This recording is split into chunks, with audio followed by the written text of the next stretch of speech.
রেদওয়ান, শুনতে পাচ্ছেন নিশ্চয়ই। এই মশাল মিছিল কার্যক্রম সম্পর্কে জানতে চাচ্ছি, এখন কি কোনো পদযাত্রা কর্মসূচি চলছে?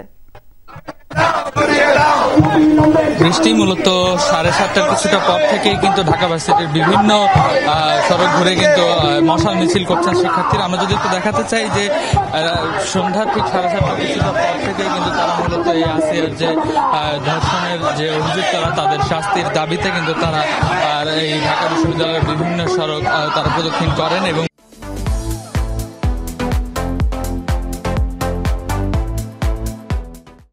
টিএসসি থেকে শুরু করে তাদের এই পদযাত্রা মশাল মিছিল কিন্তু ভিসি চত্বরে যে শেষ করে তারা সেখানে একটি গাইবে আনা জানাজাও করবেন, এমনটাই কিন্তু আমরা জানতে পেরেছি। সেই সাথে তারা যেটি বলছেন যে দ্রুত সময় আসলে সেই ধর্ষণের যে বিচার কার্য সেটি যেন সম্পন্ন করা হয়, সেই সাথে জড়িতদের এবং যারা এই নৃশংস আসলে ধর্ষণের সাথে জড়িত তাদের প্রত্যেকের যেন দৃষ্টান্তমূলক শাস্তির ব্যবস্থা করা হয়, সেটির দাবিও কিন্তু তারা জানিয়েছেন।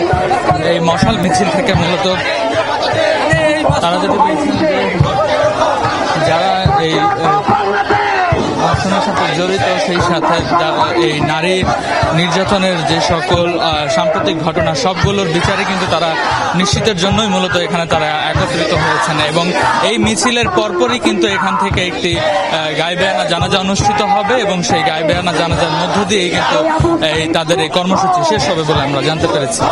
সেই গাইবে আনা জানাজার পরের কর্মসূচি আমরা আপনার মাধ্যমে জানাবো। ধন্যবাদ জানাচ্ছি রেদওয়ানকে।